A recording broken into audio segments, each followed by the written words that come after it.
রাজা স্টোরসের পক্ষ থেকে আমি অমিত কুমার মন্ডল আজ সিলিকন মোল্ডে বানাবো কাপল। নতুন এসেছে ফিগারটা। অয়েল স্প্রে ছাড়া তো ক্যান্ডেল বানানোই যাবে না। আর এস এর অয়েল স্প্রে অলওয়েজ যাতে ডিমোল্ডিং এর সময় কাজে লাগে।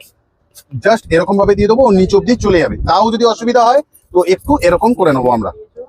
ওকে, শিখিয়েছি মোল্ডের ভিতরে একটা উড স্টিক দিয়ে দেবে যাতে উইকটা আমরা পরে দিতে পারি।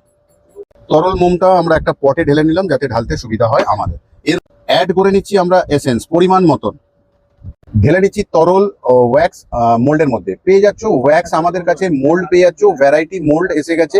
তোমরা দোকানে এসে যোগাযোগ করতে পারো, প্রশিক্ষণের জন্য আসতে পারো। কোনো প্রবলেম থাকলে আমাদের সাথে যোগাযোগ করতে পারো তোমরা। এই মোল্ড থেকে কাপল বেরোবে ক্যান্ডেলের। তাহলে বেরিয়ে গেছে কাপল। আমরা বের করে শাইনার কালার টালার দিয়ে ফিনিশ করে চোখ টোক করে তোমাদেরকে দেখাচ্ছি। শাইনার কালার দিলে কি হয়, উজ্জ্বল হয় এরকম ক্যান্ডেলটা, দেখতে বেশ ভালো লাগে সাদার মধ্যে। নর্মালি ক্যান্ডেল দেখতে খুবই সুন্দর হয়, কিন্তু তার সাথে যদি হোয়াইট শাইনার আমরা একটু অ্যাড করে দিই তাহলে ক্যান্ডেলটা টোটাল আলাদা হয়। দেখবো দাঁড়াও। আর একটা আমরা বানিয়েছিলাম এর আগে, সেটাও দেখিয়ে রাখি তোমাদের। এটা একটু অন্য কালারের মধ্যে, তো মাল্টি কালারে বানানো সম্ভব। আর আর সিলিকন মোল্ড আমাদের কাছে পেয়ে যাবে, শাইনার কালার সবকিছুই পেয়ে যাবে তোমরা তোমাদের রাজা স্টোরসে। উড কাঠিটা বা উড স্টিকটা কেন দিয়ে দেওয়া হয়, যাতে আমরা পরে করে একটা হোল পাই, সুতোটা যাতে আমরা পরিয়ে দিতে পারি ক্যান্ডেলে। এটা কিন্তু খুব বিশেষ ব্যাপার শেখার, তাই জন্য আমি আমার ভিডিওতে দেখিয়ে দিলাম। এরকম হয়ে গেল, আর মাথায় কোথাও সুতো।